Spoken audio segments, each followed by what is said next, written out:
Welcome to every movie I've ever seen. Today, the movie that I'm going to be talking about is The Hurt Locker. This is the 2000-something war film directed by Kathryn Bigelow, starring a whole bunch of MCU alums, Jeremy Renner, Evangeline Lilly, Anthony Mackie, Guy Pearce. I guess it just kind of stops there. I was going to keep going.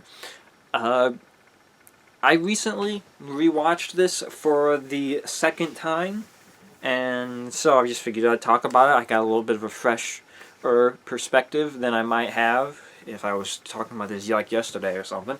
But it's a good film. It's obviously a very well done film. Well, directed and written and acted. Jeremy Renner is very good in this movie, this role.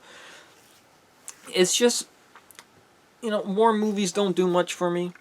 I haven't even seen a whole bunch of war movies. Maybe just this and Black Hawk Down, and I liked Black Hawk Down a lot more than this. And Black Hawk Down has a really great cast. There's a lot of people in Black Hawk Down, a lot of people that I know and like. But the movie's good. I think maybe you lose a little bit of something when you rewatch it.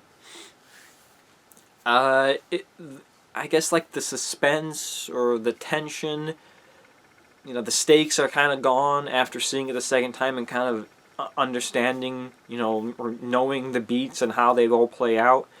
And maybe you expect a little more when you rewatch it too, because I kind of knew the beats of the film. This happens and this happens and this happens, and I guess rewatching it, I was expecting to see more, more connecting the beats.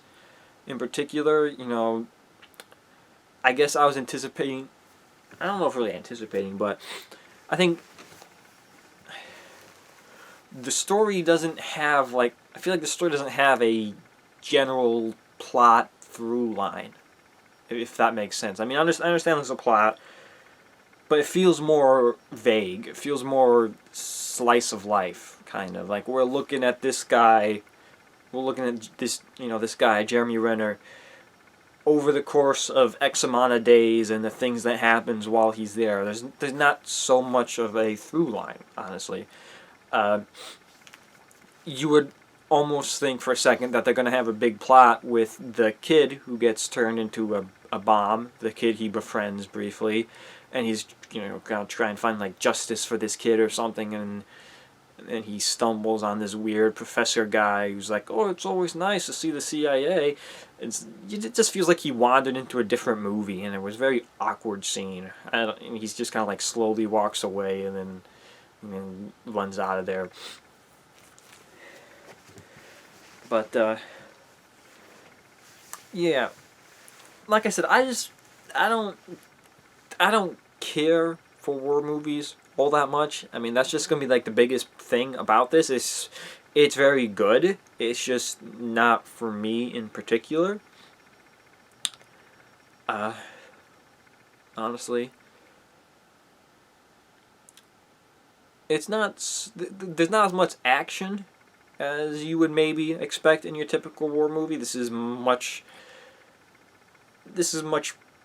probably more like a traditional war movie, or like a real war movie, where it's supposed to be thought provoking. You're supposed to think. You're supposed to, there's themes and messages and metaphors and whatnot, stuff that's supposed to make you think about about war and the nature of war and the people who are in war and how they react to war, stuff like that. That's the stuff that this movie does. So this could be one of the few good modern war movies of our time. I wouldn't know. I've seen 3 war movies. So, but there is potential. I'm sure.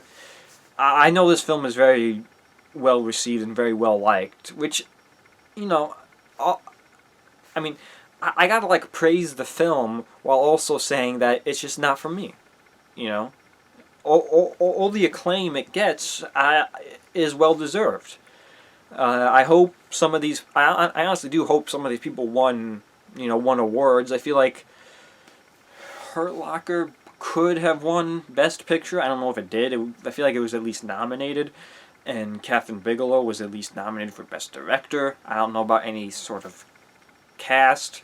If Renner or Mackie got nominated for Best Actor, I don't think they did. Evangeline Lilly isn't a big enough part of it to get nominated for Best Actress, maybe Supporting Actress, but that would still be a stretch because he's very, very minor to the role. I want to say this was 2008 or 2007. I don't know. I think 2008 sounds right. It does seem like maybe that time of Dark Knight time. So if it's 2008, she's right in the middle of Lost, so that makes sense. It's a smaller role for her, although it does. Well, I'll admit, rewatching it and thinking about it, it's like the most unrealistic thing in the movie is the fact that someone would leave their wife behind to go to war if their wife looked like Evangeline Lilly. That's just ludicrous to me. But anyway, like I said, it's a good movie. It's not for me in particular. It was clearly good enough for me to watch it a second time once I saw that it was on Amazon Prime. I'm just kind of like, oh, this is on. I'll watch it. Why not? I'm bored. Got nothing else to do. But yeah, that's all I've got to say about The Hurt Locker.